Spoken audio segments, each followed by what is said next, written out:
Oh, thank everybody for coming to the, I don't know what it is, I think 1999 was the first cookout we had. And I know that there's a couple here, the Dan and Carol McGuire, this is their 9th CNHD cookout. I see Dan over there in the blue shirt.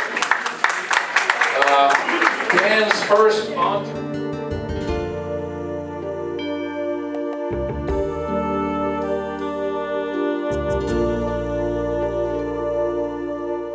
into New Hampshire was to our cookout at the Hopkins Fair.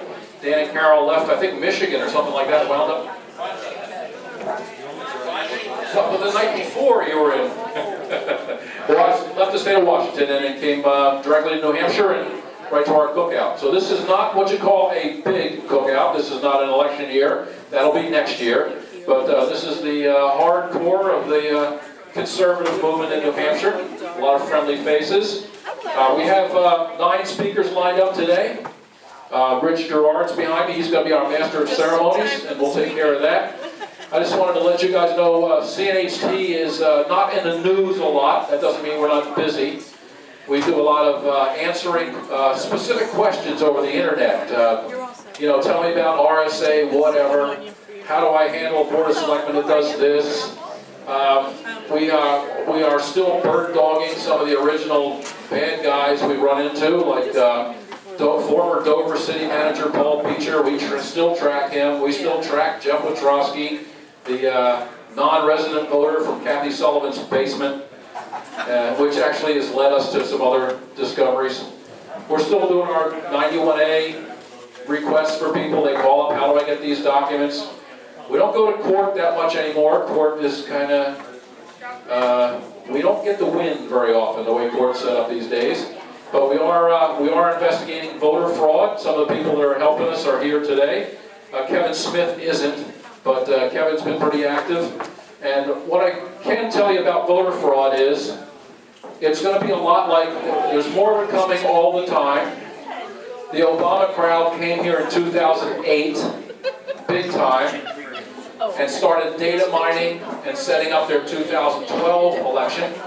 Then they really poured in. And we found pretty much their voter nests where they come to New Hampshire and vote from, the non-residents, where their activists come and work from. I recently, about 6 weeks ago, so we have a whole host of activists from other states that come here and vote. So that's done, over, we've caught them. And I, about 6 weeks ago, caught somebody from another country. We got him rock solid, a voter here in New Hampshire. So we have international voters now. But what we have is a situation like, related to the IRS scandal and the NSA scandal. These things have a time frame and a lifespan. And I think 2014, for those of us that are interested, is going to be a banner year for releasing voter fraud. The judges that have been creating it and helping it, the AG's office has been protecting it, they're going to get exposed as the frauds they are for covering for voter fraud for so long. How many people have ever been to a CNHT voter fraud workshop? Stick your hand up. So you know what we're talking about. If you've seen, we have rock solid evidence of election law violations that were totally ignored by the Attorney General's office for year after year after year. We bring them information to the point where we stopped. It's just not worth going to them anymore. I think the best thing we have going for us is, much like with what CNHT has done in the past, we couldn't do much about city manager Dover Paul Beecher, but when he landed in Kingman, Arizona, that's when we took care of him. We went to that state, said, you don't want this guy in your city, and they ran him out of there. We chased him to the next place. We kept him from being employed multiple places. We've done that with Jeff Wojtrowski. Jeff Wojtrowski came here, stayed in Kathy Sullivan's basement, stole one of your votes, and took off for North Dakota, wherever he's from, North Dakota, one of those places. And he was the head of Hillary Clinton's campaign. And all of a sudden, he's answering questions about voter fraud in New Hampshire on talk radio in his home state. He thought he got away scot-free. And I think our best avenue with voter fraud in 2014 is to work with the other states. Just because our state won't prosecute or investigate voter fraud doesn't mean another state won't. So I'm counting on North Carolina and some of these other states into helping us track their people. Because when Judge Lewis This activist judge down in Stratford County says, you have a mobile domicile and can vote in New Hampshire. If you go to college here, there is no such thing as mobile domicile. If you go home and look it up on Google or Bing, mobile domicile, from what I can tell, is a sawmill made in France.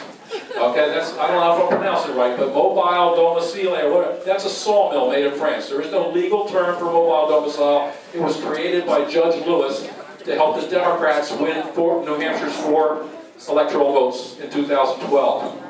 And all that activity left us a heck of a path to follow should we choose to do that. So it's out there. They think they got away scot-free, but a lot of these people live on social media. And they've left a lot of avenues for us to track them down. So we've been doing that. I'm very happy with the results. I think you're going to be grinning ear to ear when we start naming these people. And here's the address in Milford where non-residents voted. Here's the address in Berlin where non-residents voted. Here's the address in Windham where an activist lets people vote. Here's an address in Nashua where a state rep let non-residents vote from her home in 2008 and 2012.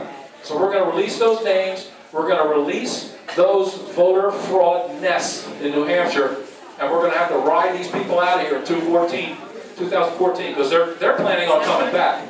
They've got a lot invested in data mining and vote stealing in New Hampshire. They're going to want to come back in 2014. I'm counting on you people for help in exposing them.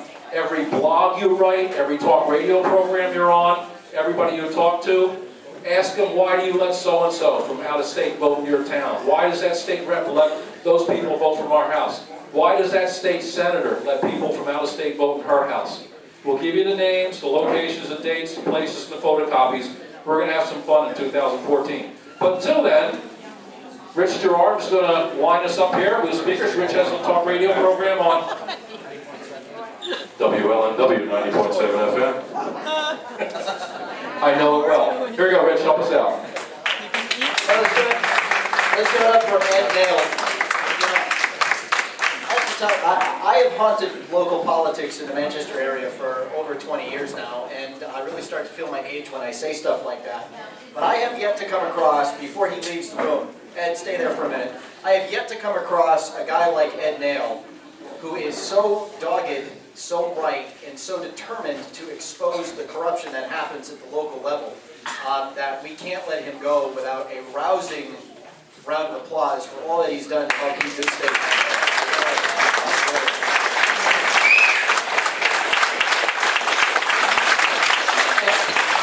And the truth of the matter is I got involved in media after 2 decades in politics because I noticed that media wasn't doing its job. And I don't mean they were just throwing the boat for the other guy. The media wasn't doing its job. So when a certain local newspaper writes about the outrage that comes with a school board wanting to spend $30,000, but we get the story on the vice chairman of that school board trying to get her company that she worked for the contract, and we forced him into an actual RFP, we felt good about that. How about you? How many of you out there think that your local media is asleep at the switch? How many of you believe that your boards of selectmen, town councils, boards of aldermen, school boards are actually doing everything above board the way they're supposed to? And how many of you would love the opportunity to expose it? Well then, that's why you have to plug in. I had a call the other day, for those of you who maybe follow Manchester politics, you know that we created a little controversy over the awarding of an ambulance contract. We know that Local 856 of the IAFF and David Lang from the New Hampshire Professional Firefighters put the hurt on the Manchester Fire Chief, told them who they wanted, and we caught him. And we caught the company they wanted lying on their bids, and we blew the roof off the place. But still, the Board of Aldermen in Manchester, 10-3 vote, approved the contract for the one the union wanted. And I had a listener to the show put up a post on Facebook say, "This is the kind of stuff that causes us to disengage. It doesn't matter all that you did," and they still voted the wrong way. And I said back to her, I said, you know what? That's all the more reason to re-engage. Because you can't let the bastards win. When you walk away, the bastards win. And the first person I'd like to call to the podium, I think, is somebody who understands that you don't walk away and you don't let the bastards win. Her name is Pam Tucker. She's in her 3rd term as a state rep from Greenland. That's right, Greenland. And she was Deputy Speaker of the House. She is now leading the House Republican Alliance. And some might think that the Republicans are a bit battered and bruised after the last round of elections, but I'm here to tell you that people like Pam are still in the trenches and doing it and are going to lead the turnaround in 2014. So we're going to let Pam up here to talk about the House Republican Alliance, and then we'll be on to our next speaker. Pam Tucker. Thank you all for coming today. I think it's a wonderful day outside, and I'm glad that you're all in here. I'm here representing the House Republican Alliance that's called HRA in the House. This organization has been in place for over 15 years. And the reason it was founded is because they were looking in the House 15 years ago for strong Republicans who actually supported both our platform and the constitutions. And when I joined the House in 2008, I became involved in this organization, knowing this is why the people elected me, was to support them, support the Constitution, and support our platforms.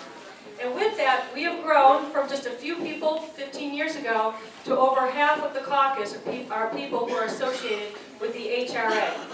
And I want to let you know, even though we are a policy group within the House, we do a lot of other things. But speaking as a policy group, we are the conservative, fiscal responsible voice in the House for you. We are the ones who stood up against the repeal of Stand Your Ground. We're the first ones out there against the 15-cent gas tax increase. We are the ones who got up on the floor and fought against the health care exchange implementation and Medicaid expansion and the licensing increases that the Democrats wanted to put through. And we're also the ones who both promoted the education scholarships 2 years ago, as well as against the repeal that was trying to happen this year.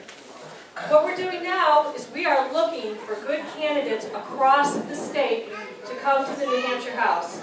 And I'm going to use this moment to ask you to consider running for the House if you haven't run before.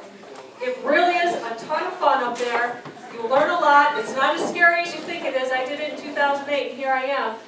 You meet everyone, you will learn a lot, and you will absolutely have the best time of your life. So I hope you'll consider running for the House and come over and talk to us. We have training. We can help you in any way possible. And also, if you come over and visit us, we have a free raffle over there for this beautiful Parker writing instrument. If you come over, give us your name and your email. If I draw your name, you will win it, and we will contact you by email. So thank you very much, and I hope you enjoy your day here. Back to you, sir. All right, I have a little help at the podium. Yay. Well, how many of you really would like to see better folks in office? All right. How many of you are going to put your name on the ballot to make that happen? Okay. Because, you know, we have to stop waiting, generally speaking, for the other guy to do it. Going into media and doing a morning radio show every Monday through Friday from 6 to 9 was something I wanted like I wanted a hole in the head. But you know what? We've made a difference. And I hope I don't need to call my bodyguards up here. No? Well, I'm not going to call my bodyguards up here yet. Just in case. You know, one of the things that caught my attention about this event was voter fraud. The topic of voter fraud. You know, I used to live in a neighborhood that was right next to one of the polling places in Manchester. And I thought it was odd one day when I had a leaflet on my door from the Electrical Workers Union of Massachusetts campaigning for Jean Shaheen. I found that interesting. But you know what else I found interesting? That day when I stood at the polls holding signs outside of my neighborhood polling place, seeing folks with the Electrical Workers Union of Massachusetts t-shirts pulling up in front of the polls in their Massachusetts-placed vehicles, walking into the polling place with a utility bill or something, filling out the little purple piece of paper, as we call it in Manchester, to register and vote, and then leaving. Huh. Remind me to tell you about a story I heard out of Londonderry. But coming up next, I don't think I need my bodyguard because I'm going to bring the Executive Vice President and CEO of ProGun New Hampshire, a statewide membership organization that he co-founded in 2006, which is now the most respected Second Amendment group in the state. I We're going to give him a couple minutes to share what he's doing and why we need to know about it. This is why I don't need my bodyguards yet, because we got Sam. Sam Cohen.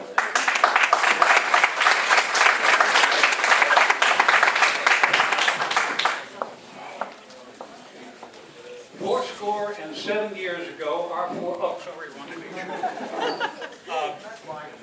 Jane wanted me to talk about the influence of foreigners, if you will, from out of state, influencing laws and such in the state of New Hampshire. And the best example of that happened very recently. A few weeks ago, the Bloomberg bus tour made a stop in Concord. Now, the idea here was that the bus carried the names of supposedly 6,000 people who were the victims of, and I quote, gun violence. And what happened was that the left-wing activists read the names one by one.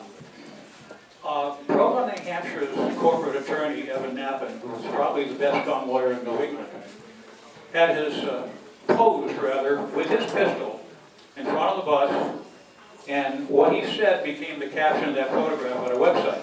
Quote, "This bus has the names of 6,000 people who wished they had been armed."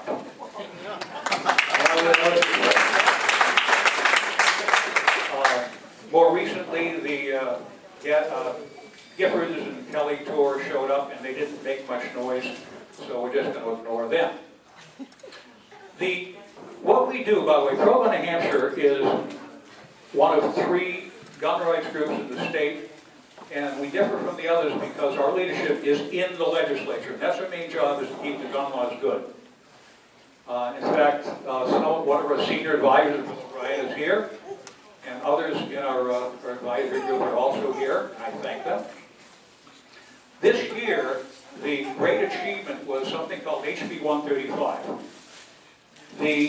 Right out of the gate, at the beginning of the legislative session, Steve Shurtleff, who was the Democratic leader of the House, proposed this bill which would repeal 3 pro-gun laws. Number 1, the so-called stand your ground law, which says you don't have to retreat from an attack, not just in your home, but wherever you have a legal right to be. Number 2 was the brandishing law. What that said, and this was passed very recently by one of our advisors, Dave Welch, that law says that it is not use of deadly force to display a gun for the purpose of warning off an attacker. And number 3 was civil immunity. Shurtleff's bill would repeal the law that said that if you successfully and legally defend yourself using deadly force, then the person who attacked you or his family may not sue you. And that applied to police as well. So Shurtleff would repeal that, and putting police and others at risk of being sued for legal self-defense. I'm happy to say that in committee, parts 2 and 3 of that bill were removed. So all that was left was to repeal the stand your ground. That passed our Democrat majority House by a vote of 189 to 185. A lot of Democrats turned and used common sense, but it still passed. Fortunately, the New Hampshire Senate quietly and politely killed it with this process called laying it on the table, so that's no longer a threat. That was the only anti-gun bill, surprisingly, that we had this entire session. Next session, we'll see what happens. Anyway, Ed Naile said something some years ago. We were at a gathering of conservative groups, pro-life, homeschooling, all kinds of things, and he said, everybody here has one thing in common.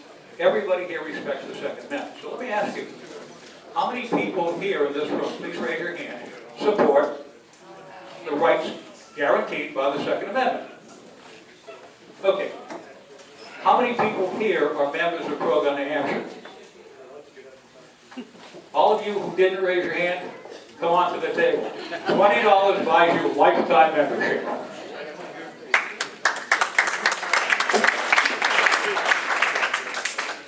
One of the stories I covered on, as we like to say on the air, my adorable little radio show, is of a television series called Courage, New Hampshire. And you can learn more about that by going to colonybay.net. But the interview that I've done, or interviews I've done with James Patrick Riley, and the TV series itself really interesting. It's pre-revolutionary New Hampshire, set in a town named Courage, which of course doesn't exist, but it's out in the Keene area. And you know what I noticed about the show? All 4 episodes, there wasn't a scene where somebody didn't have a gun. And when you talk to anybody like James Patrick Riley, who is the creator of the series, and you ask him about the roles of guns in colonial America, pre-revolutionary America, and he tells you on the air about how it used to be required for people to own them, to train with them, etc., etc., you realize kind of how far things have come.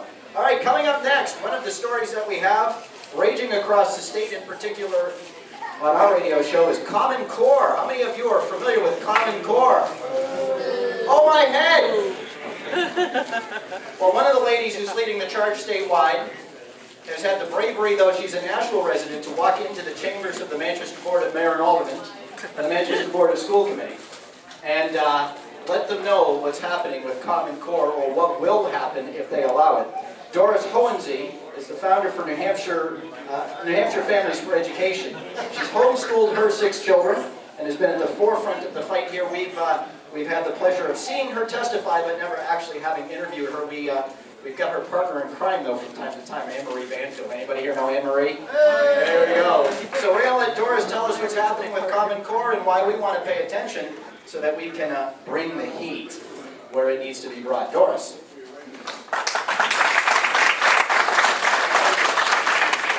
The dirty little secret about Common Core is he who controls the test controls the curriculum. The whole operation is a federal power grab over our public education, violating 3 federal laws, which explicitly prohibit the federal government, the Department of Ed, from nationalizing our curriculum, testing of our children, as well as establishing a national database. Common Core does all 3 of these. For 25 years, I homeschooled my 6 kids in New Hampshire. They went on to Princeton, Harvard, Columbia, Cornell. We're underground because the homeschooling law violated my rights and would have jeopardized my children's education. Half the homeschooling community in New Hampshire is underground, even still. We reformed the law in 2012, getting rid of the annual evaluations which penalized us and terminated our program inequitably. But at this point, my kids were grown. Common Core is far greater a nightmare. And I'm glad my kids are grown, but I worry about my grandkids. Common Core is nationwide and is already affecting public, private, and homeschooling. David Cohen, who wrote the Common Core State Standards, is currently the head of the College Board. Determining whether children are college and career ready will be done through the SATs, the ACTs, and the AP exams. Will students who aren't college and career ready, quote unquote, by these standards be allowed to attend college or obtain a job in the future? Common Core is said to be state-led, but that's nonsense.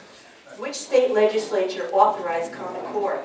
Common Core has no authority from the states to establish a uniform set of standards. Most state legislators barely understand what Common Core is. If it were state-led, we'd own it. However, we don't. It's owned and trademarked by 2 private trade organizations that parents cannot influence. That's called education without representation. If parents find Common Core objectionable, there's no way to change this national curriculum. Schools can add 15% to the content of Common Core, but why would they? Teachers and principals will be evaluated based on the students' scores and at a factor of 20% or more. So why would they risk their job by being creative? When students fail, teachers and principals can be removed. Remediation begins. School boards become irrelevant. Public schools can be transformed to privately run but taxpayer-funded charter schools. Does this raise concern about the future of existing charter schools? The goal is to eradicate the local school district and nationalize education. How successful has that been in Germany, Cuba, Russia? Read any history? The goal is to transform students into global citizens and activists for social justice. Look at the sample lesson plans. Students will be evaluated not only on the basis of their knowledge and skills, but on their dispositions and behavior. Assessments will be essay robo grading. It's far more expensive to grade exams that aren't multiple choice. But no one is doing fiscal analysis of the costs of this new program. The Department of Ed in New Hampshire gave legislators a talk this year and said it was going to cost 3 times what it costs for a regular curriculum under Common Core. And that doesn't include the new technology, the teacher retraining, the national assessments and grading costs. We're in a recession, aren't we? Where does this money come from? If we only forego this federal funding, we might make education sustainable, to use one of those terms. Common Core was adopted by 4 unelected Board of Education members in 2010. The standards weren't fully written. The assessments weren't fully written. In addition to the curriculum and testing, there's a longitudinal school-to-work database tracking every student with 400 data points, covering grades, discipline, medical information, and this information follows the students forever. It can be shared with the federal government, sold by district, for anyone that's doing educational research and exchange without parental consent. Your district short of money lately? Much of the funding for Common Core comes from billionaires and corporations like Bill Gates and the Pearson Publishing Company, who stand to profit from the implementation. The public is being bought and paid for by corporations, and the federal government is bypassing local scrutiny of the taxpayer. So what is the solution? Is there any hope? Parents across the country are networking together to stop Common Core. Much like we did for homeschooling in the 1990s, we stopped bad regulation and we turned it around. It took 20 years, but we did it. We don't have that time this time, but we have state nationwide groups online, on Facebook and elsewhere, and we're working together to flip this. The chairman of the Board of Education recently told a group of parents and legislators that the train has already left the station on Common Core. One feisty legislator stood up and said that we, the people of New Hampshire, are the train, and that we will work to return this train to that station. Common Core is flawed, untested, and mediocre. It's unconstitutional. Parents need only fight through the hype and hyperbole. We're having a talk on September 17th at St. Anselm's. You're all welcome to get more information at our table, and you're all invited. Thank you. All right. Of course, you know, in Manchester, they're dealing with the tough issues like whether or not kids should be allowed to eat cupcakes. And, well, you know, we just heard Doris talk about the Constitution. And, you know, how many of you are of the opinion that the Constitution is, I'm sorry, is that better, Dick? How many of you are of the opinion that the Constitution, at least as far as the ruling class is concerned, is dead? Sadly, yes. You know, one of the things that I noticed about the table here from National Heritage is that they have not only the Federalist Papers that made the argument for a central federal government, but they have the anti-Federalist Papers. How many of you even knew there were anti-Federalist Papers? So the anti-Federalists were part of the dialogue, and if you read the anti-Federalists, they warned about some of the stuff that the Federalists were proposing, saying, more or less, it could be a slippery slope. I don't know about the slippery slope, but I don't know if we've hit the bottom yet, but Diane Gilbert's going to come and chat with you now. She's the co-founder of the New Hampshire Center for Constitutional Studies, which is now operating under the name National Heritage Center for Constitutional Studies. She has some general observations about the health of the Constitution and what we need to do if we are to, I don't know, rescue it. There's a theme here, by the way, and if you haven't picked it up, I'm going to share it right after Diane talks. Diane, come up to the podium.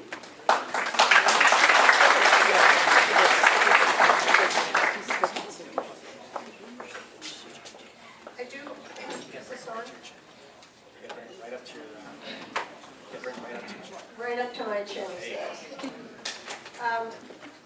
I think most of you know who we are as part of the National Heritage Center for Constitutional Studies, but I see a lot of new faces here, so I'm just going to be brief in my remarks and tell you a little bit about the organization as well.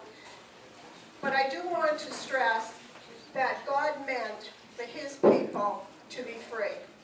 By our humanity alone, we hold certain unalienable rights that come from our Creator, not from government. So I encourage people to watch your language. You know how your mom said, watch your language? Well, I say it from a different perspective. Our rights come from our Creator. They are not constitutional rights. They are constitutionally protected rights. Our founding fathers were well informed of that truth, not only through their classical educations, by the way, but also through their Christian faith, their own upbringing, their spirituality. America is free. We are different because of our Judeo-Christian foundation. She was born of a religious culture the rest of the world has yet to fully comprehend. The Declaration of Independence was the world's wake-up call. It literally turned the citizen-government relationship on its head. By declaring that no government operating outside the consent of the governed could be a just government exercising just powers. Did you come up close because you can't hear me? You gotta keep the mic. Am I speaking to myself? We can hear you. So the Declaration of Independence turned world tyranny on its head. It didn't eradicate it, but it did pull the rug out from a lot of dictators who did not want their people to catch that new virus that America was trying to spread. So by declaring the proper flow of power to be from God to the people, and then out to government as the people saw fit, the Declaration of Independence established that new citizen-government relationship. NHCCS is an educational organization. Our mission is to disseminate knowledge, to teach the truth about America's noble heritage. This is what we do. We're not terribly activists, and that does disturb a lot of people. You don't see us in Concord at hearings, because that is not our mission, and there's too few of us to cover all that ground. But you're welcome to attend any of our seminars where you can learn to be ambassadors for constitutional government, because one person will tell three. Those three tell three more. And the next thing you know, we've got something going. We've got something spreading geometrically, and what's the other word I'm looking for? Exponentially. Yeah. So for as James Madison, chief architect of the Constitution, said, a diffusion of knowledge is the only source of true liberty. One question we often hear as a result of our work, our teaching, which we do, by the way, in classroom settings, as well as on the internet. We do webinars, so you really don't even have to leave your home. Just get in front of your computer and talk to us. What people ask us is, how can we fix this problem that we have? I think a lot of people have woken up in the last maybe 5-6 years to the fact that we are operating so far outside the dictates of the Constitution that we're in big trouble. One of our favorite answers, restore federalism. I've listened to a lot of issues here today already, and I bet I'm going to hear a lot more. They're single-focused issues. They have us so fractionalized. They have us broken up into so many small groups that our voice is not collective enough to be heard. So they keep us busy. But folks, it's like shoveling sand against the tide. We need to make the people aware of what has happened to them. And then we'll have a force that we can talk about. So our answer is restore federalism. Take the power away from Washington that D.C. has stolen from the states.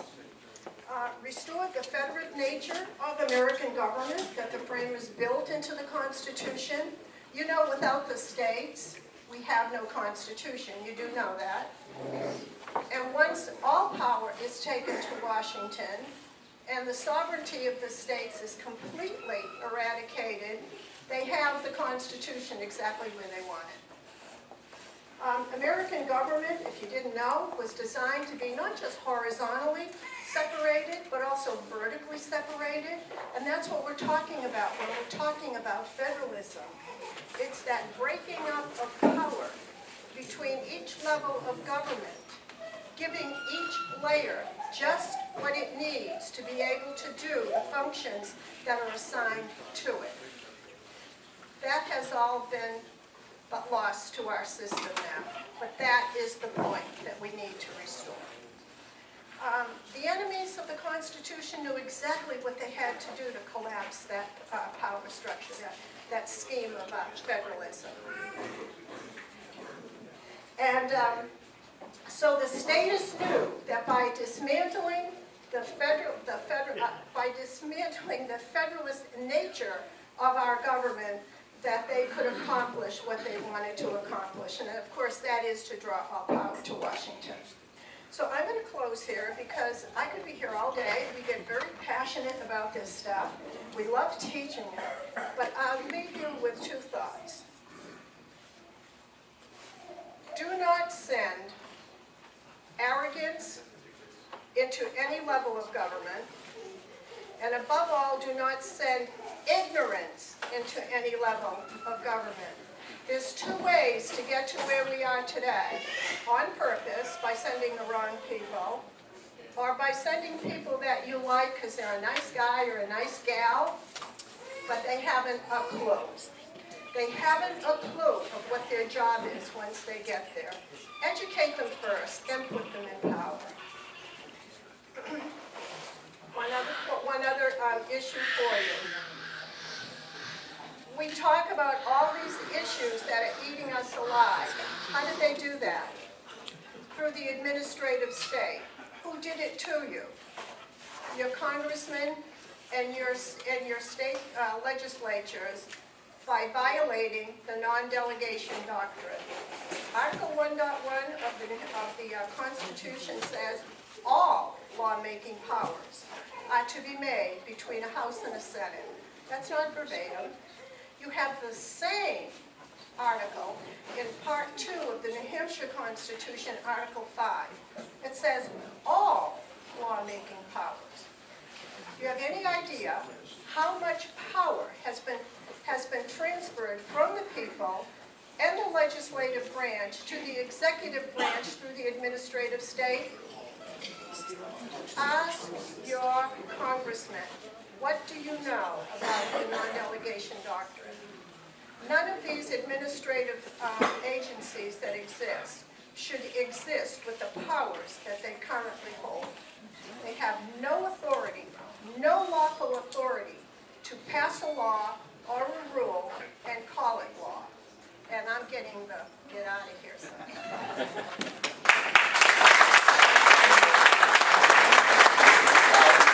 One of the unenviable tasks of the Master of Ceremonies is to try to keep things on time. And that's a real difficulty here because people like Diane, who knows so well what they know and are so passionate about it, can't squeeze it into the 3 to 5 minutes that we've all been asked to keep mindful of. One of the ways, though, that we have lost our constitutional freedoms is through the carrot, right? Where the federal government isn't able to require a state to do something, whether it's Common Core or sustainable planning or a whole bunch of other stuff that states get themselves into, they throw the carrot of money out there, right? Yeah. And it's just like putting a piñata in front of a kid. The only problem is they're also swinging the hammer at us, and if you don't believe me, go ahead. Go talk to your school boards, go talk to your town councils, your boards of selectmen, whatever you've got in your town, and find out, as I did when I was a mayor's aide and an alderman in Manchester, just how much of what your local governing bodies have to deal with. Because the federal government has said, do it.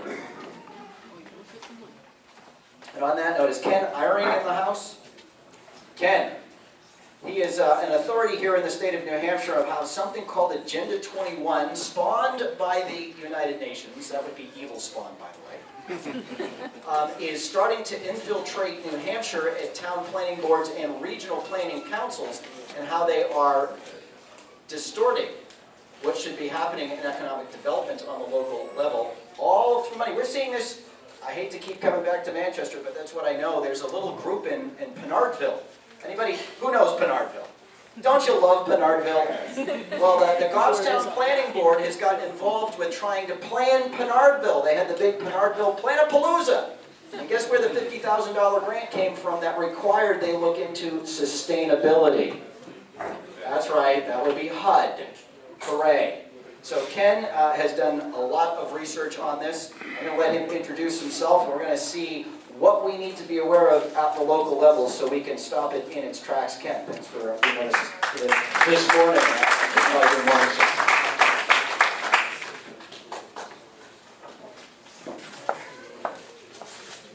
Hi.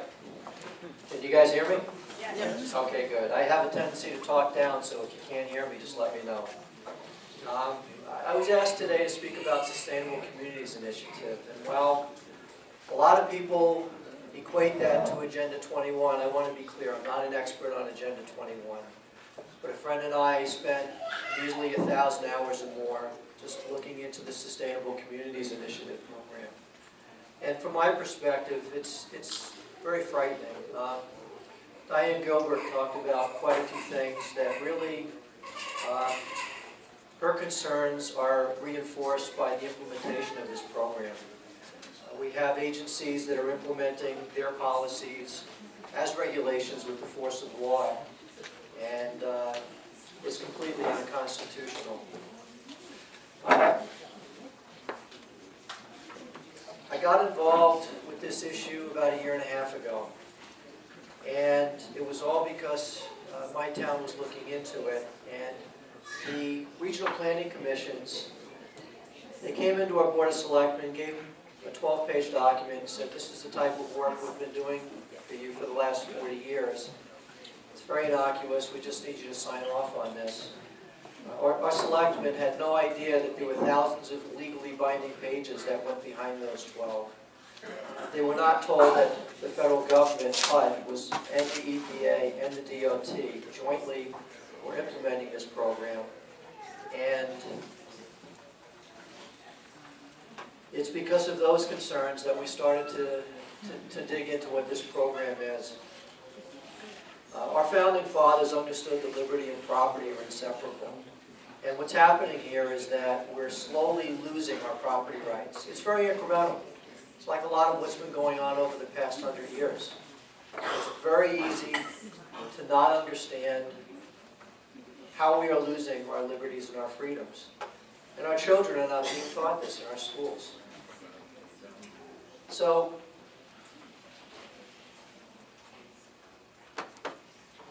the challenge we face today is to make sure that the republic that we were given by our founding fathers is preserved. It's an extremely difficult challenge. The Sustainable Development, Sustainable Communities Initiative, it's embedded in virtually every agency of our federal government and our state government by executive order of our president on the federal level. But that doesn't mean that we've lost this battle. We need to become very vocal, as Diane has said.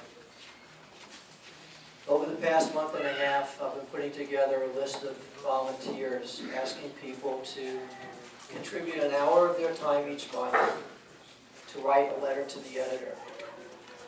And our group will gladly provide bullet points as to what they can write about, and we will provide links to documentation to back up what you're writing about. We'll even provide sample letters that you can take and reword them into any different way that you feel comfortable on.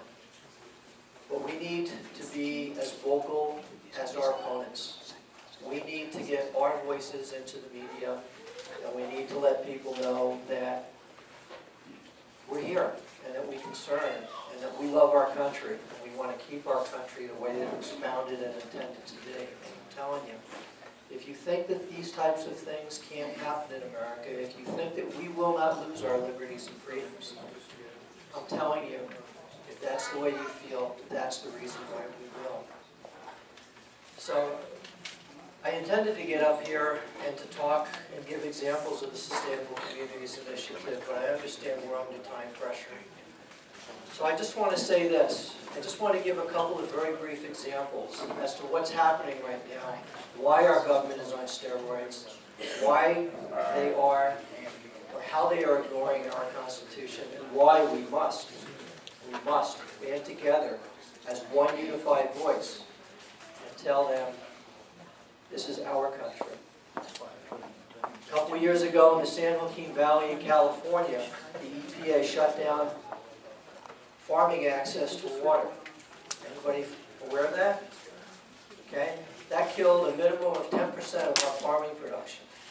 It was to protect a delta smelt. That was their claim. A few years later, it's found out they didn't need to do that. In the 70s, we had fear of global cooling. Anybody remember that? Yeah. Well, temperatures started going up, so then it became global warming, and temperatures leveled and started coming down. Now it's climate change. The proponents of that program have readily admitted that it is simply a plan for redistribution of wealth. Did you know that states out west prohibit the collection of rainwater? Somebody in Oregon was arrested last year for collecting rainwater for personal use, fined $1,500 and jailed for 30 days. We have committees in New Hampshire that pointed to an expert from one of those states, had them come in and talk to our Water Sustainability Commission and said, we need to import what they're doing here. That's where we may go. This is the live free or die state, but maybe not much longer. The EPA has declared rainwater runoff as a pollutant. Anybody know that? Okay. In Maryland, in 2010, they mandated a $14.8 billion, with a B, billion-dollar solution. That has led Maryland to impose a tax on rain based upon the percentage of impervious surfaces on your property. Now, if you haven't heard that term, impervious surfaces, it's your roof, it's your driveway, and I guarantee if you look in your town's master plan, it's in there too. We're being set up, and the groundwork is being laid. So please, take my word seriously. Ronald Reagan said them, and the 9 scariest words in the English language are, I'm from the government, and I'm here to help. And I can tell you that those words portray the arrogance of the people who are implementing this program. I urge you to sign the clipboard over here. Provide me with your name, the town, your email address, and phone number. Even if you want to give us just an hour a month. If you want to do it anonymously, just to help us write, get some thoughts down. Anything you can do to help would be greatly appreciated. We need to all stand together in order to save our country. Thank you.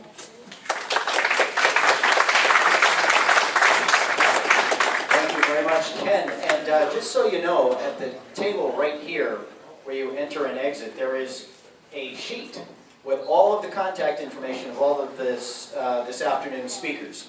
So if you don't get to them and you want to talk more about what they're doing, learn more about how you can get involved and help, that list is right there.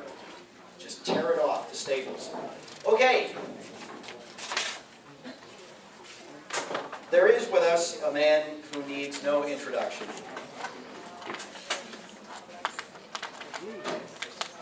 He was the Speaker of the New Hampshire House.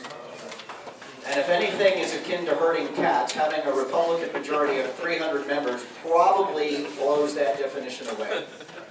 We all know the heat that Speaker O'Brien took for wielding the legislature in such a way as to start to reclaim those rights, and we all know the battle that ensued. I'm not going to tell you that I smell sulfur as he comes up to the podium, because I don't happen to be of the belief that he was of the devil incarnate. He's a man that I've gotten to know as I've interviewed him on the radio show, and he's a man whose courage and whose steadfastness in pursuit of the agenda that Republicans were rightly elected to execute needs no introduction. So without further ado, let me bring former House Speaker, potential congressional candidate, Bill O'Brien.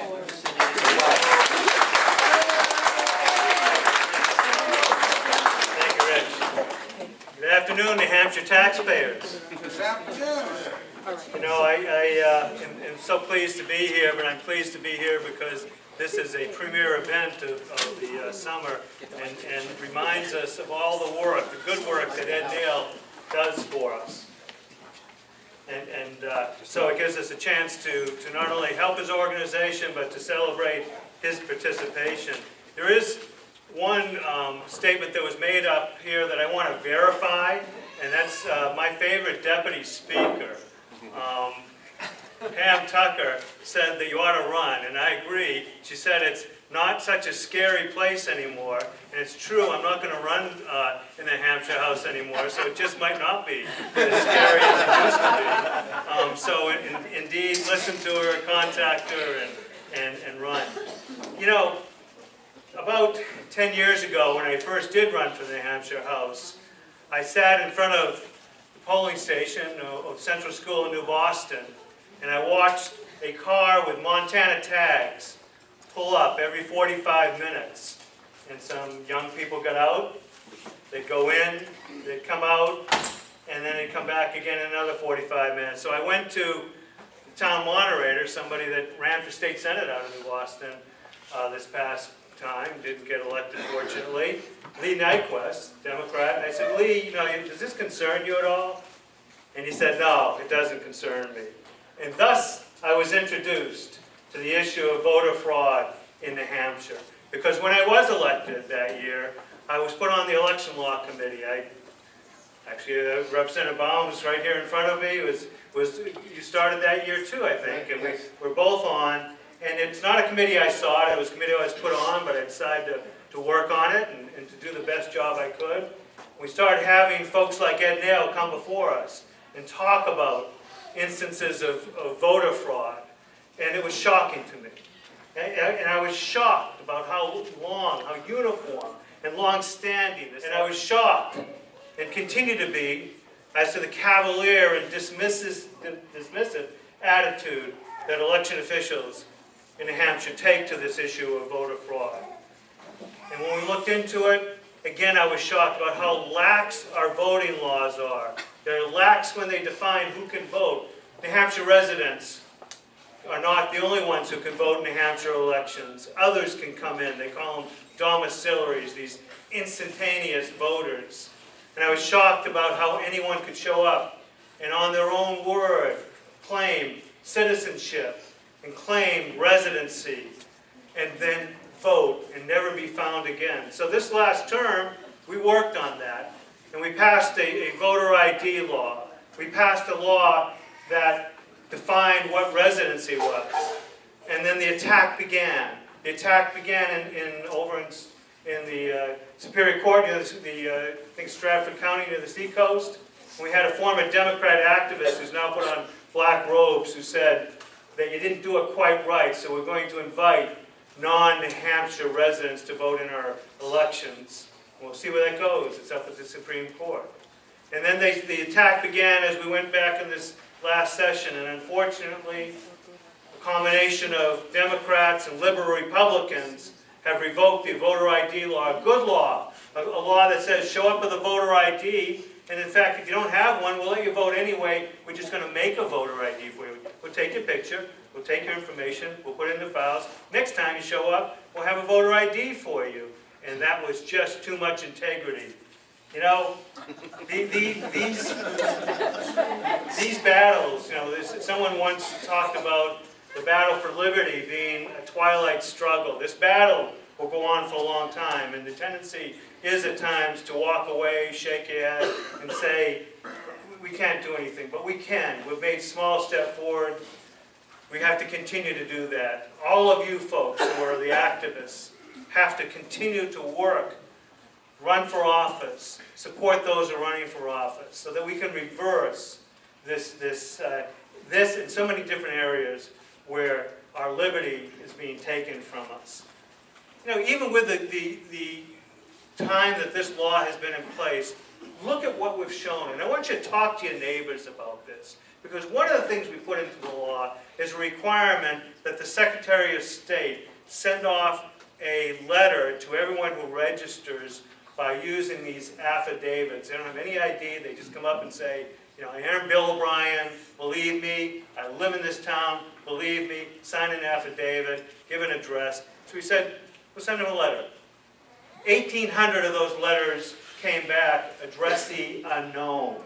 25 others, the people who received, 2,500 others, the people who received it, have not even returned it. So we're dealing with over 4,000 voters in November of last year who we can't say who they are. And if you look at House races, if you look at how many votes it takes to win a House race, it is often just a handful of votes. If you spread those 4,000 over the districts that we won or lost this past election, you will see enough votes that if those were fraudulent, that there would be a Republican majority this time in the New Hampshire House. That's how important these issues are. That's why we have to continue these battles. So we're going to do that. Talk to those who were in our party who couldn't stay the course with us. Tell them why it was important that they did. Find out people who will stay the course with us. That's how important these issues are. You know, it's fun. There's some fundamental rights. You know, certainly the Second Amendment right is fundamental. It keeps our government in check. It's not so we can go hunting. It's to keep our government in check. Our First Amendment right is fundamental. We get to say what we want. And also fundamental is our right to choose our elected representatives. They are attacking that fundamental right. We can't walk away from this battle. I'm concerned enough about these issues that I was willing to push forward on them as Speaker. I'm concerned enough about these issues on the national scene that I'm willing to go down to Washington to work New Hampshire values into the political conversation down there. I'm concerned that runaway spending and out-of-control debt is taking away the American dream of prosperity for our children and their children. I'm concerned that a lack of confidence in America, this lack of understanding of what we mean when we say American exceptionalism, is taking away America as the beacon of freedom for the world. If there's not America, where do we go for freedom? And we're losing that. And I'm concerned that we are sacrificing liberty at home and liberty abroad for the comfort of government benefits. We get that. Our current member of Congress from the 2nd Congressional District doesn't get that. We deserve better. So I'm going to be talking to all of you. I'm going to be talking to people in the 2nd District and throughout New Hampshire. I'm going to see if there's a support, if there's the same concern that I have for those issues. And if there is, I look forward to having a long conversation with the people of New Hampshire and seeing if they are willing to choose new representation in the 2nd Congressional District. Many important issues in front of us, many important elections, and it's great to see an activist group here today and all of you who are willing to stay the course, work with us, change what's happening in New Hampshire and our country. Thank you.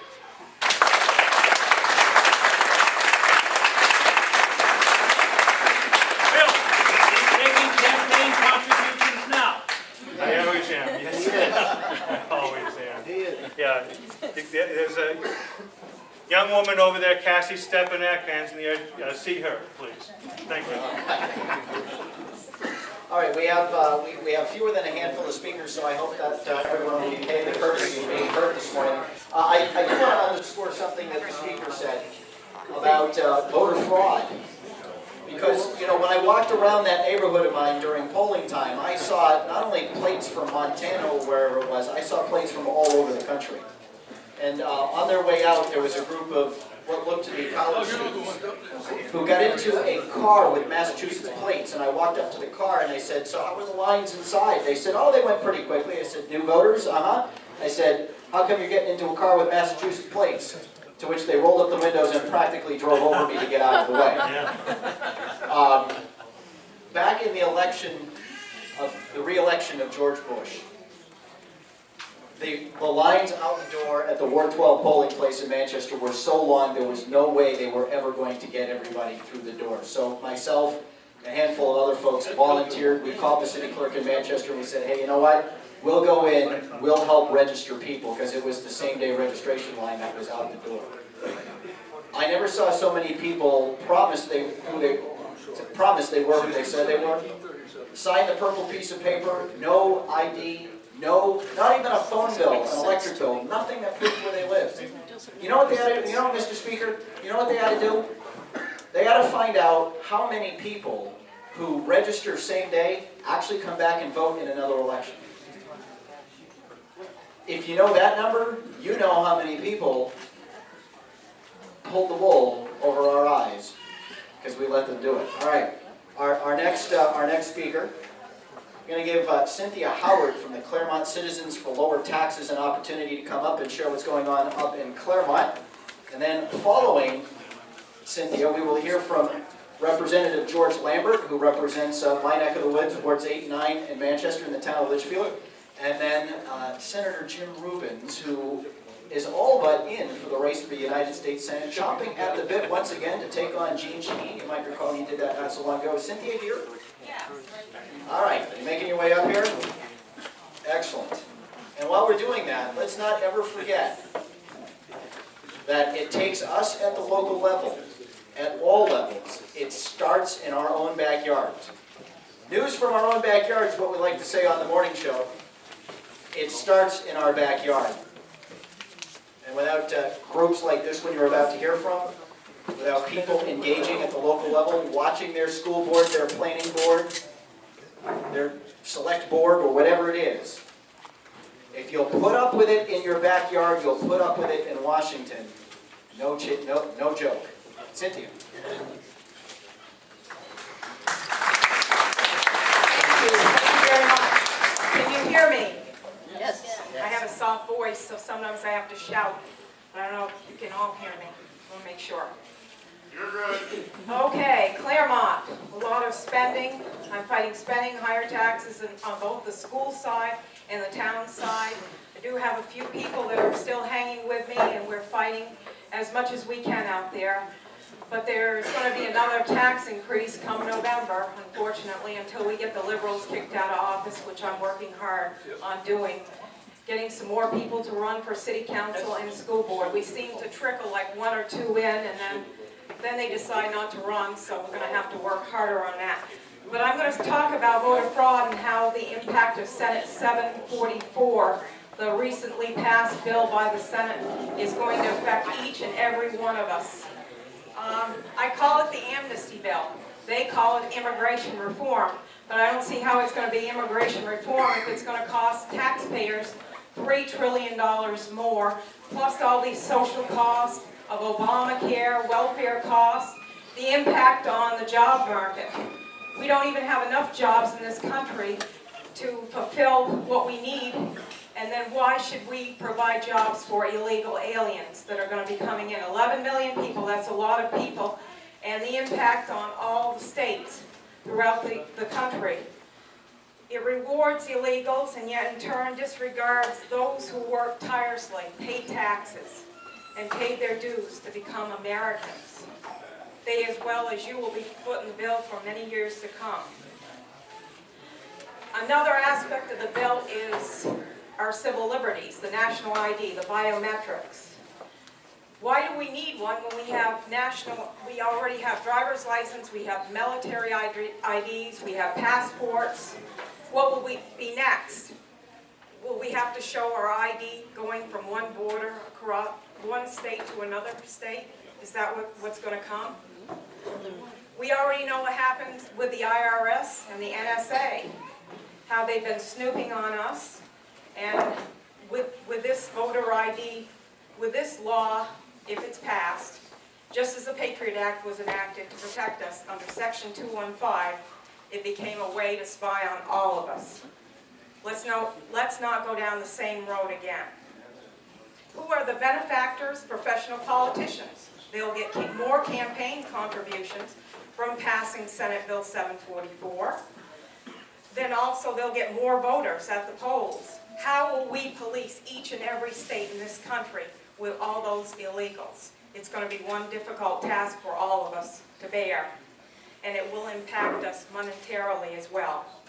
And both New Hampshire senators, Kelly Ayotte, I hate to say it, she ran as a conservative, but how can you be conservative and vote for something that's going to be at least $3 trillion in an impact?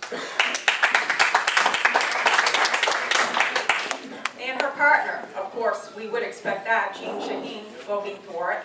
You know, that's not out of the ordinary for her to vote for more spending. But also, again, the national ID problem. That's probably more important than spending. And we certainly don't need another Obamacare. We've been down this road before. This bill is over 1,200 pages. Do you think that each and every one of them read this bill? I don't think on the final vote that they did. That was said in the media that they did not read it. And with Obamacare, we have 20,000 pages of regulations. How many regulations will this bill bring?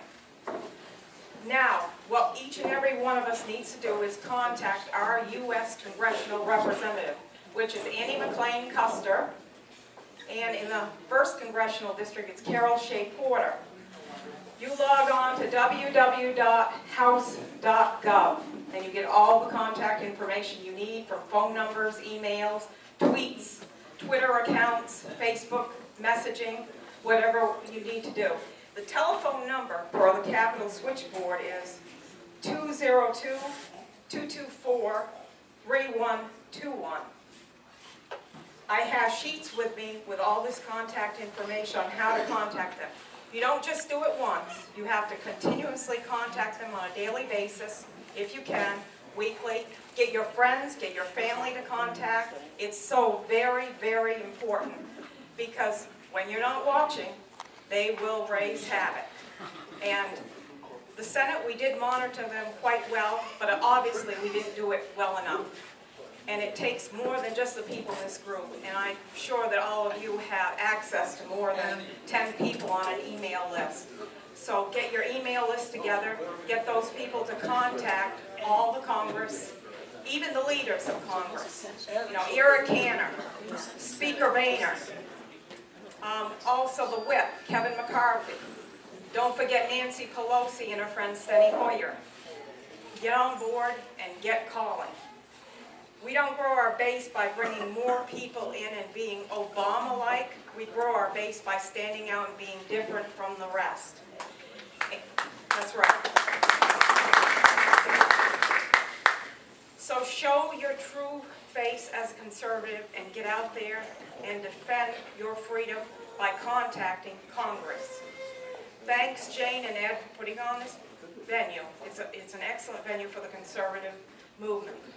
And you can reach me for more information on cindycool09@yahoo.com, Cindy Cool on Facebook, and Cindy Tea Time on Twitter. And I know Jane is on Twitter, and we have quite a bit of fun out there, contacting members of Congress, contacting other activists, contacting the media. And that's what we need to do, each and every one of us. And it's really a hard and difficult job, but I know that each and every one of us can do it if we work hard. Thank you very much. All right, and while he's coming up here, Representative John Heiskell from Goffstown asked me if you could chime in on a couple things on House Bill 135. I just want to leave you with a plaintive thought. Which one Hillary Clinton? Which one Hillary Clinton? A friend of mine works at the polls in Londonderry.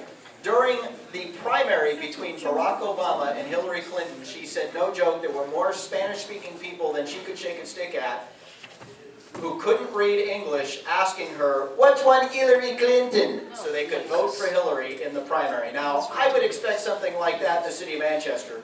We have a pretty well-known and defined Hispanic population, but unless Max or Mappadot were importing them to pick apples in Londonderry, who would have thunk it, huh?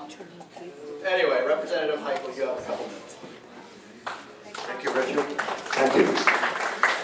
My name is John Heichel. This is my third term as a state rep. It's great to be in a room with so many friends, actually, and I really want to thank Elaine always for standing by me through some pretty tough times and a lot of campaigning. I'm not campaigning today. I'm going to speak to you about HB 135. HB 135 was the bill that put me over the edge of the difference between representing the people and trying to take their rights away. 135, sponsored by Steve Shirtliff of the Democrat Party, is not a gun bill in my opinion. It is a self-defense bill. It is something to diminish the rights of every one of us just a little bit more. And he tried to do that by removing the right of us to self-defense of how we, of any way possible. We talk about the New Hampshire, the Constitution all the time. Well, the Constitution is the U.S. Constitution that many of you speak of. We also have a New Hampshire Constitution, and Part 1, Article 2A says that every person has the right to self-defense, to defend themselves, their family, their property, and the state, period. So a legislator that through statute tries to diminish any one of our God-given rights of self-defense or any other right that is enumerated in any constitution should be thrown out of office. And I sponsored a redress petition guaranteed to the people under Part 1, Article 31 of the New Hampshire Constitution that states that the purpose of the legislature shall assemble for the redress of public grievance. So when I did that, I wanted to, and I sponsored a petition to remove 189 legislators that actually voted against or voted for HB 135 that would diminish those rights. We all sign an oath of office when we're sworn in. One is to support the Constitution of the United States of America, and the other one is the Constitution of New Hampshire. And the Constitution of New Hampshire states under Part 1, Article 2A, that we all have the right to self-defense. Well, a legislator sponsored legislation to remove or diminish that right from us. I don't want to wait till the next election. I think that these elected officials shall be removed. And under New Hampshire RSA 92:2, it says that you have to sign this oath in order to vote and to be part of the legislature, and if you violate that oath, then you shall be removed. So I'm just using their words, and let's use the Constitution. The other main thing is to hold all elected officials accountable to that oath. And when they tell you that they're going to support the Constitutions, hold them to that, or use the laws and the Constitution to remove them now and not have to wait 2 or 6 years to get them out of office. Please check out www.nhredress.com for more information on that. Thank you. Thank you, Representative Heichel. Also coming to the podium now is a representative who has been a real sticky wicket when it comes to procedures and constitutional rights, among other things. I must admit, I'm a bit of a nerd. From time to time at Manchester Community Television runs sessions of the legislature. And I think it's absolutely hysterical when I see George Lambert, who's a representative from Litchfield, go after the speaker on parliamentary and other procedures. And being the nerd that I am when it comes to this government stuff, I wonder how it is he actually gets out of the House chamber alive. And then I realize, oh, you're not allowed to have a gun on the House floor anymore, so they can't shoot him. George Lambert.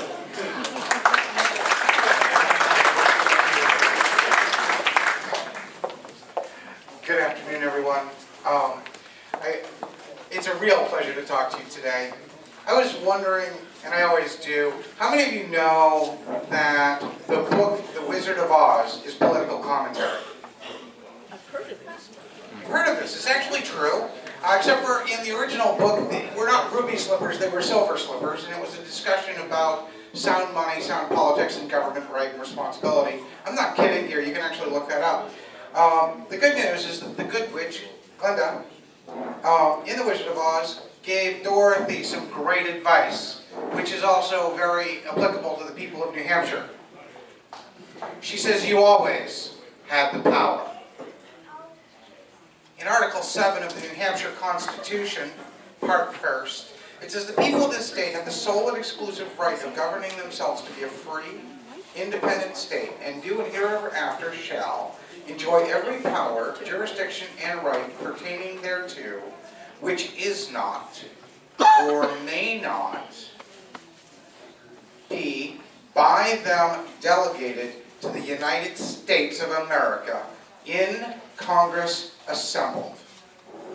Does anyone know what that means? Well, our governor doesn't. But let me tell you, according to Article 41, the governor of the state of New Hampshire is responsible for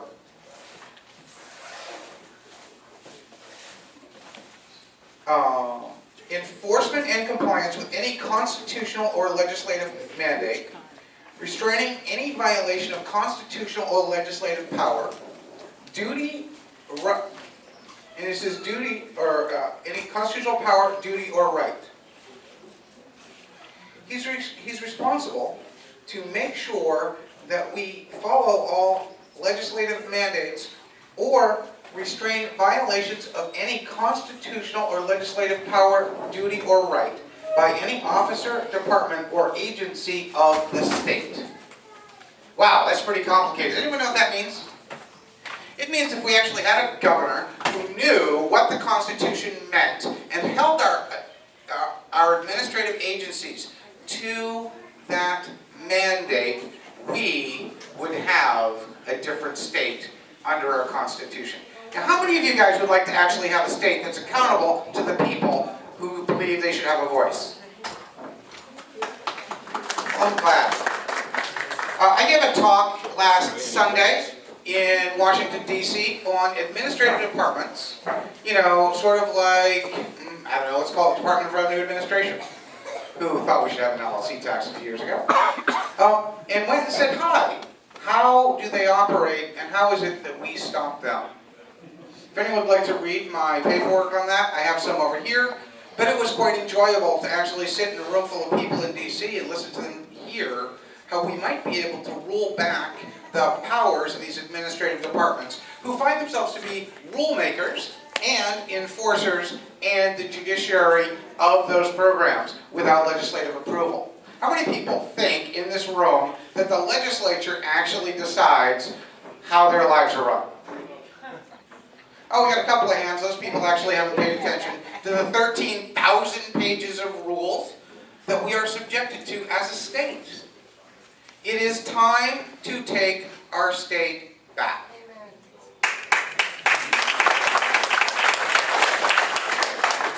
There are a lot of people who get up and run for office or suggest that they might run for office who go out and say, I can make things better.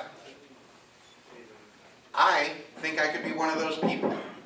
A lot of people were saying to me when I was actually trying to help raise money and do some fundraising for the House Republican Alliance, which I'm an enormous fan of. I was out trying to recruit candidates, and I was trying to raise money.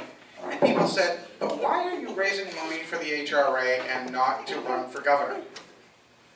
Well, I said, that's an interesting question. And I'm still out raising money for the HRA today. I did that last week. I'm also raising money for myself to explore a campaign for governor. However, what we need is accountability in this state, both from the legislature and from the corner office.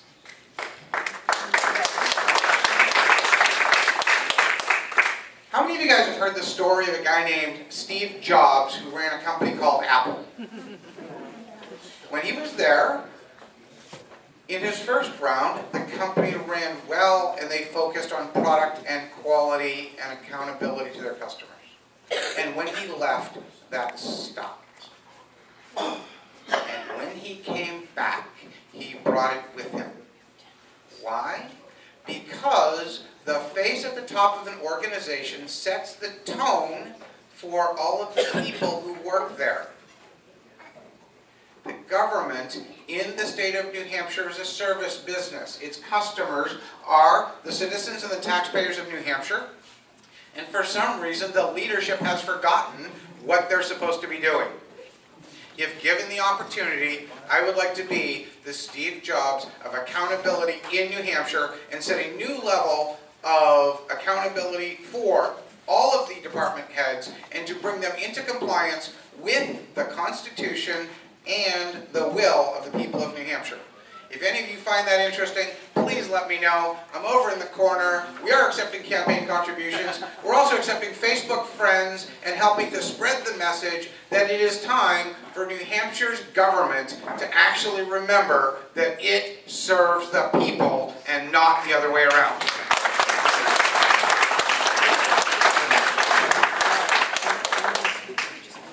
You know, I said on the air the other day, and what has become famous in our neck of the woods is a rich grant, that it's about time the government fears the people in this country again.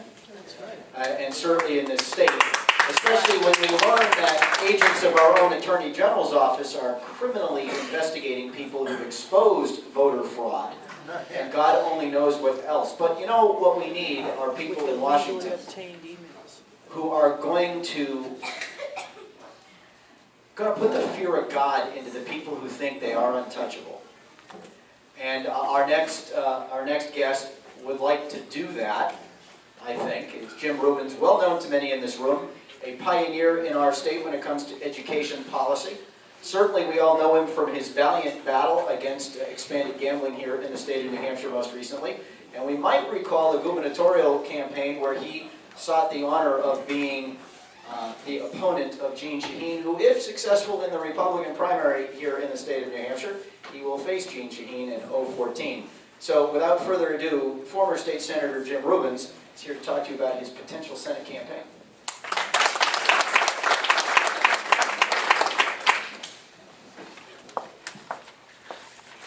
As mentioned, my name is Jim Rubens, and I am exploring a run for 2014 U.S. Senate. And the incumbent is Jeanne Shaheen. And the issues that compel me into action are the debt and the deficit and the jobs crises that threaten to burn down the country. We're out of time. We cannot wait another 6 years to deal with this. And we cannot wait another 6 years to nominate a Republican who can replace this incumbent. During Jeanne Shaheen's 4.5 years in office, she's only been in there 4.5 years in office, we have added $6 trillion to the public debt in this country. And what we're doing is we're shoving this debt onto our kids and grandkids. That is not pro-children. And they cannot afford it, and there's no way it's sustainable. And we have a record number, if you look at the percentage of Americans who are in the workforce, who are adults, the percentage of Americans who are adults in the workforce. Bottom, 2009, we have not increased whatsoever, despite the trillions of dollars of spending. Young people can't get in the workforce. People who have been laid off for months and years at a time can't get back in the workforce. The trillions has not worked. And the Fourth Amendment to the American Constitution has been abrogated. They are searching and seizing the records, the personal records, the emails, apparently the mail, the phone records of every law-abiding citizen in this country, and their computer algorithms are crawling through them illegally. And no one is holding anyone accountable in Washington for that. So I guess what I got to say is that politicians, as usual, are not going to cut it. We've known about a lot of these problems, particularly the debt problem, for decades, and it stays the same. So I am not the anointed candidate. I'm not the next in line candidate. I am not the career politician. I'm too old for that now. And I am not inside the box. So what I'm talking about, I'm grabbing hold right now. If you want to deal with the debt problem in this country, any politician who's talking to you has got to grab right a hold of the third rail of American politics. It's Social Security and Medicare.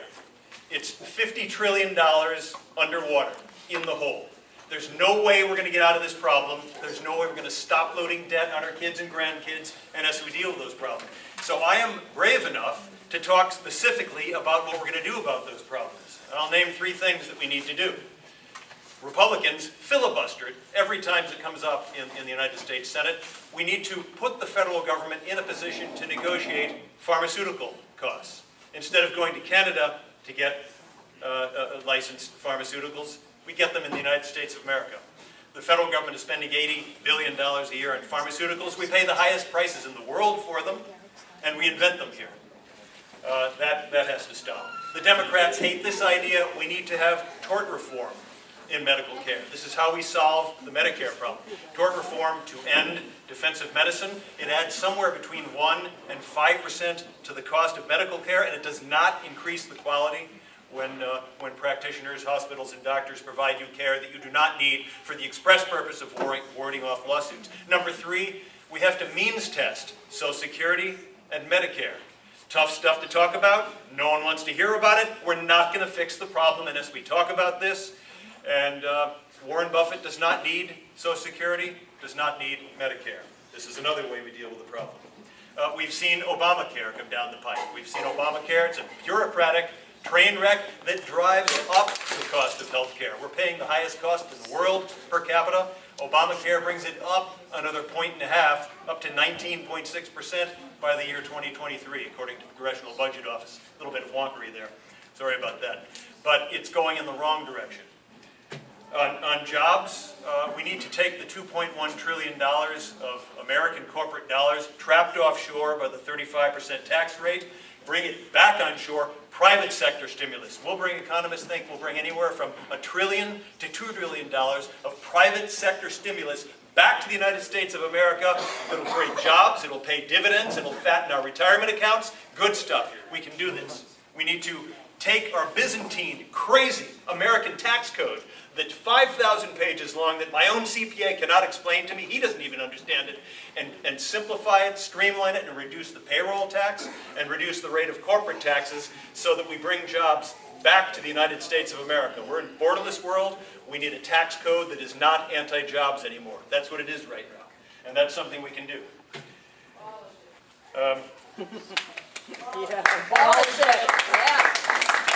you. Now, politicians are always promising you stuff. That's the job of a politician running for office, promising you things.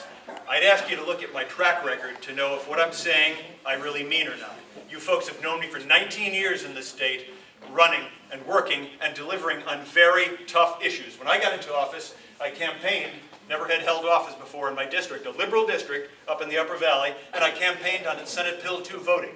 And it drove the teachers' unions crazy. I delivered on that bill. It was passed into law the year that I got to the state Senate, and it allows people to vote in the privacy of a voting booth when they want, at a time of day during their want, at local option. No compulsion by the state.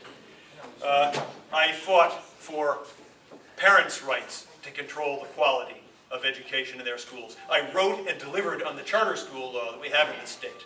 And in 1997 and 1988, it didn't become law.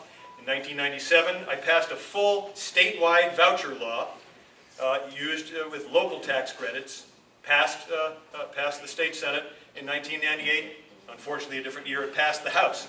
These kind of bills can be passed, and I have to credit Senator Jim Forsyth, who made this a reality several years later.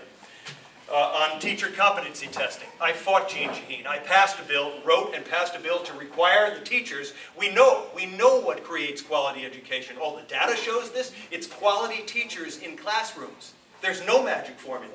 So I passed a law in the House and Senate that I wrote to require testing, basic competency testing in the area of expertise and credentialing of a teacher to pass these basic tests at first credentialing or re-credentialing.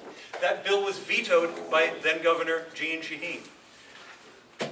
I'm going to show you something right here. If any of you, how many of you have a PSNH electric bill that you see in your mailbox or otherwise every month? Take a look at that bill, and on the first page, it's too small for me to see, there's something called a stranded cost surcharge on that bill. Do you know where that came from? Well, it came from stranded costs during electric deregulation. And I fought Jeanne Shaheen on this, although I was in the state Senate in the 90s, held it off. I left office, and she made it happen. I was the only member of the legislature brought into the ratepayers groups and the competitive electricity generators groups as they were fighting off this $2 billion stranded cost surcharge that you're paying off. It's 15 years later, you're still paying it. I fought it when I was in the legislature. I was the only member of the legislature brought into the consumer groups and the ratepayer groups to strategize on holding that off. Okay, so whenever you look at your PSNH electric bill, ask yourself, do you like Gene Shaheen's electricity tax on your electric bill? I didn't, and I don't. I passed, I'm going on a long time, I was the first person in the legislature to pass a constitutional amendment to overcome the Claremont lawsuit. That was the first bill. I worked with conservatives all over the state, scholars, and of course it's not law now, so we're still under Claremont. So you've seen my record. One more. People wondering whether I can take on Gene Shaheen or not. One more, and this is it. It's the gambling, which Rich mentioned. I have fought and defeated the casino industry for 9 solid years as chairman of the Grand State Coalition Against Gambling. And why did we defeat it this year? I persuaded half of Democrats in the House, with me and many other people working with me, like Rich, and a number of people in this room. We persuaded half of the Democrats in the House of Representatives to vote against their own governor. We fought and won against Gene Shaheen's political machine that was drafted into action to foist this rip-off monopoly casino bill on the New Hampshire legislature. I can fight and I can defeat this machine. I need your help. And I'm going to be circulating around here if you want to join my campaign to replace this and save our children from drowning in debt that they cannot possibly pay, to restore our economy and to defend our Constitution. I need your help. So I'll circulate around. You can chat with me anytime you want. Thank you very much.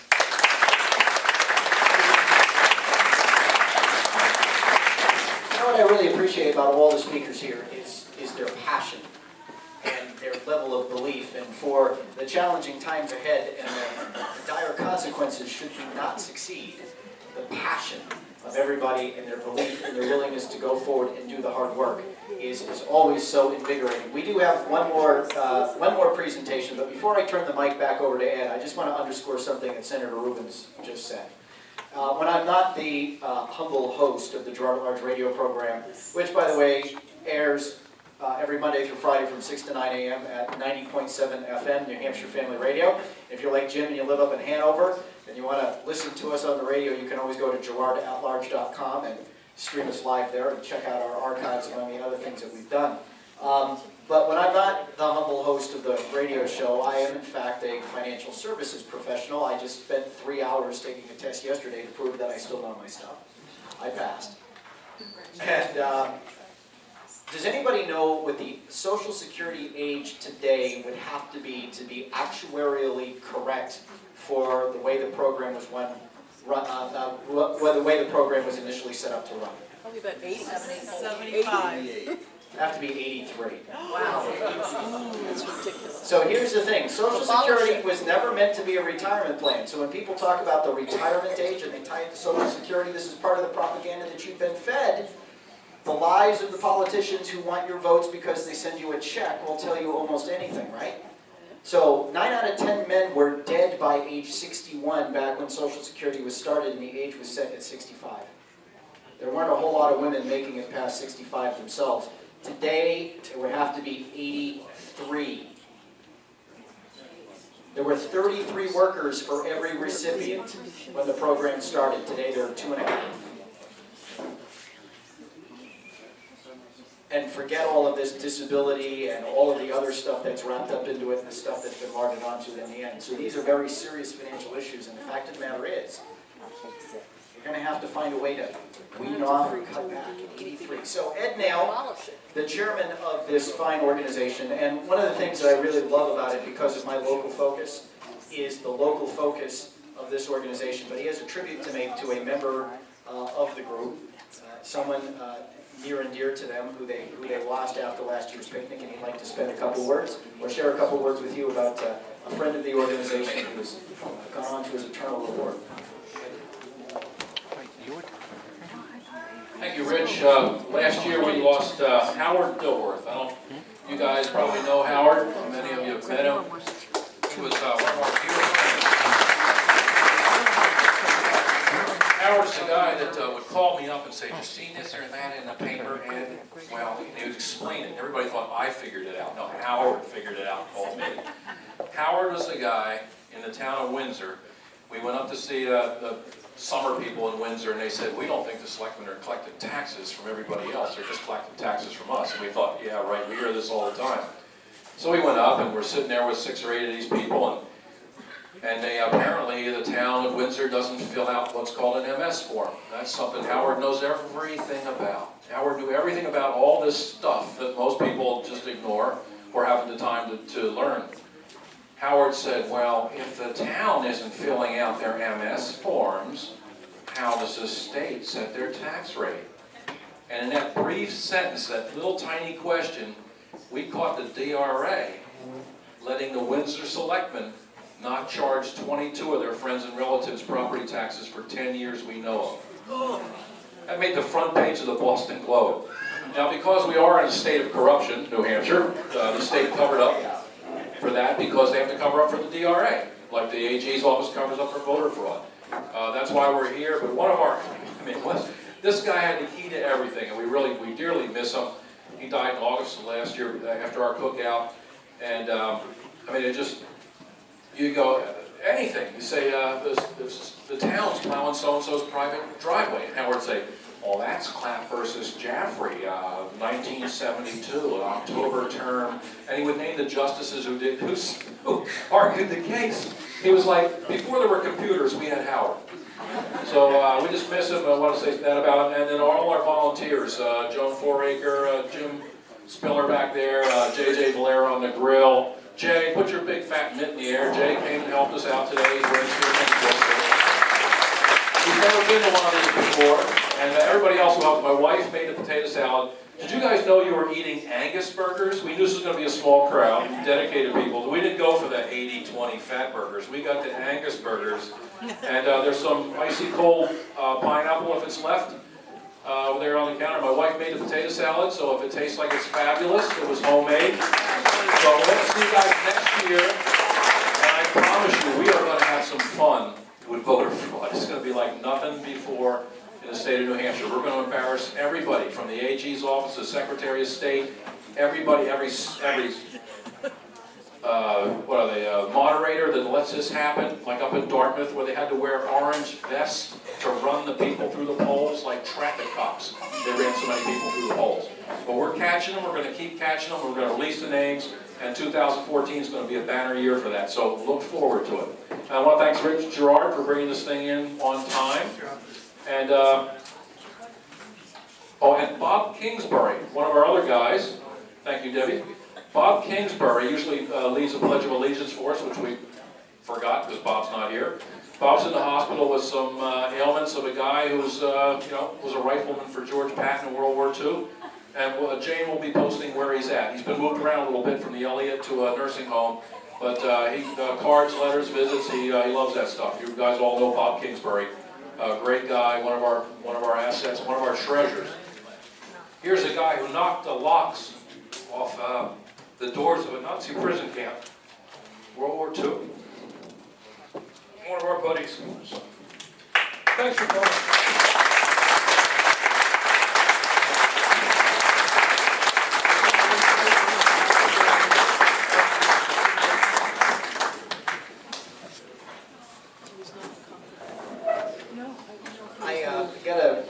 Here, Ed, I don't know if it's all right, but Greg Moore from Americans for Prosperity has asked for a couple minutes, and while he's making his way to the podium, I want to thank Bill Wynn from GoffstownToday.com for recording this event. You'll see his handiwork posted soon to Girard at Large, and we're going to share it with Coalition and Hampshire Taxpayers.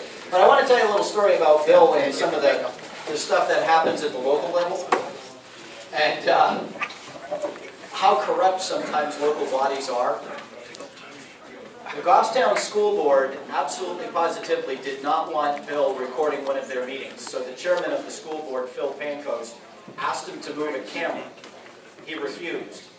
Both of them ended up calling the Goffstown Police Department in this dispute over the camera. And what do you think the Goffstown cops did? Goffstown cops told him, chairman's rules, chairman's room, chairman's rules. If you don't move the camera, we will arrest you and remove you.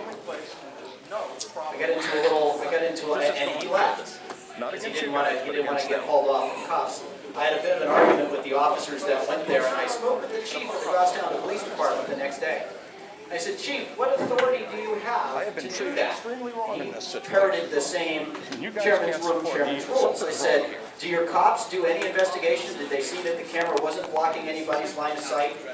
Wasn't in the path of anybody in the room? Did they see that it wasn't flashing lights or making noise or otherwise distracting from the meeting? He said, chairman's room, chairman's rules. I said, what authority do you have to do that? So, of course, he also said that he hadn't seen the reports, he hadn't investigated. Okay, fine, I'll call you back. I call him back, he says he's read the reports, but they don't have them on his desk. Okay. Call him back again, he says, you need to talk about these, you need to get these 2 court cases, because these 2 court cases are the basis for what we did and we're fine. The first court case said that Channel 9's cameras were wrongly removed from a hearing room at New Hampshire Fish and Game, and should have been allowed to stay. And the second court case, which nobody could find, thankfully one of the listeners in my audience was an attorney who sent it to me. It was a 1973 court case where the chairman of the town of Selectmen in Belmont was okay to have the police remove a fellow selectman because his conduct in the meeting was so disruptive as to prevent the conduct of the meeting. You can imagine Chief Sullivan and I in Goffstown don't get along too well. But this is what happens. We call her the Bedford Bulldog. She is on the Bedford Town Council, like stuff I can't say in public, and has done some unbelievable community television shows. Without her, we never would have known about the behavior manifesto the town tried to pass. Anybody follow the behavior manifesto? Yeah, that was a little policy they tried to pass requiring the minority of any board or town support the majority publicly of any decision made or be subject to sanction. We called it the naughty letter. You'd get written up by the chairman of your board if you dissented and sanctioned by the town council. Yes. So the pictures will be up on the Girard Large Facebook page tonight. The video will be up in about 48 hours, so stay tuned to girardlarge.com. We will get the video off to Coalition for New Hampshire Taxpayers so they can post it to their site, and also others. But stay tuned to that. Thanks again for everybody being here. You were a great audience. It wasn't nearly as hard to involve you as everyone told me it was going to be. So be good, be well, don't do anything we wouldn't do. We're proud to have you in the audience. Thanks for everything.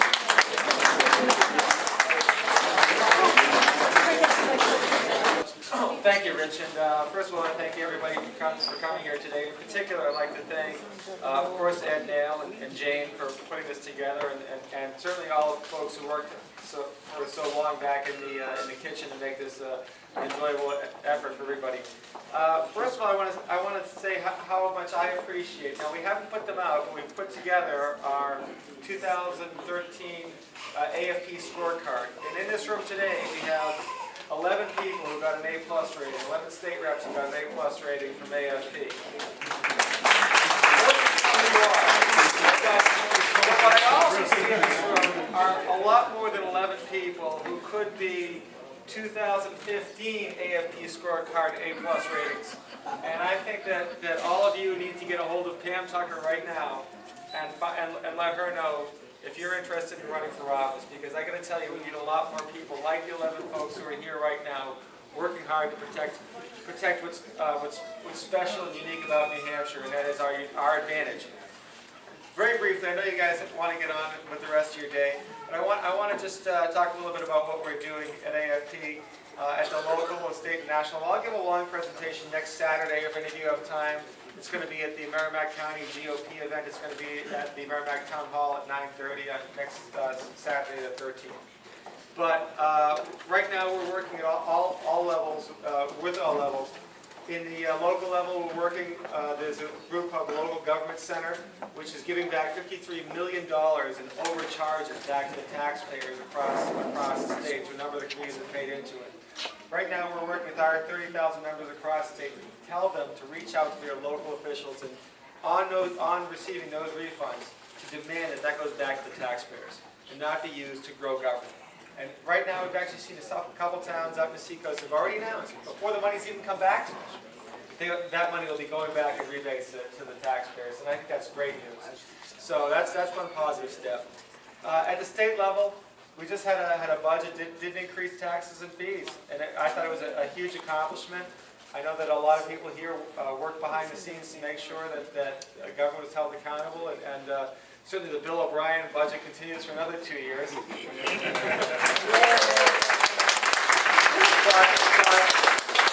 That budget left us with a little bit of homework over the summer, and that bit of homework is a study commission looking into the issue of Medicaid expansion.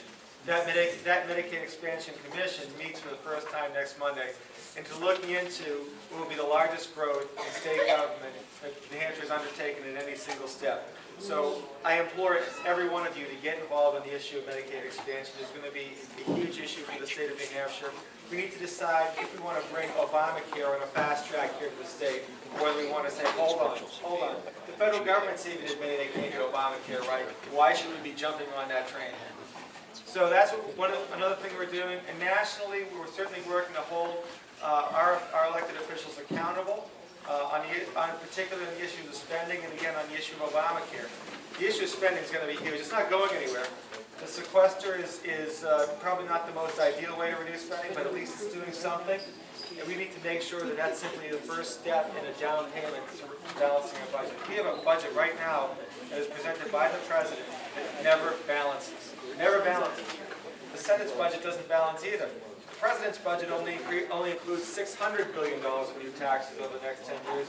The Senate, the budget that Jean Shaheen voted for, grows taxes by $1.4 trillion over the next 10 years. Now, the House put together a budget that didn't increase taxes at all. Guess what? Our two Congress folks here in New Hampshire both voted against it. They said they wanted more spending and more taxes. So we need to hold those people accountable. Finally, the last issue is Obamacare. You all probably heard last week about how they pushed out to 2015 on the employer mandate. They pushed out to 2015 on having these exchanges include any real competition. The author of Obamacare, Senator Max Baucus, he had to resign because it was so bad. He called it a train wreck. He called the implementation of it a train wreck. He's not running again because he knows how bad this whole program is. And turning over, as we know, such an enormous portion of our economy over to the government to run for us is just a disaster waiting to happen. Well, you know what they wanted? They wanted a baby step to universal health care. I think that when people see what happens when the government gets involved in health care, it'll be the worst thing that could ever happen for having universal health care. So those are the major issues we're facing right now, and we're looking at it as a group at AFP. I'd ask you, if you're not receiving our emails and getting updates from us, there's a sign-up sheet right here, right next to the HRA, at the HRA table. Come and sign up and get our information, get on our mailing list, find out what we're doing. We send out emails weekly talking about the things that are going on in the state, the national, the local level. So please get involved and stay involved. And like I said, those 11 people, let's have a 2015 Coalition New Hampshire Taxpayers event that has 30 or 40 A+ rated people in here. So thanks so much, and I appreciate the time. Thank you, Rick.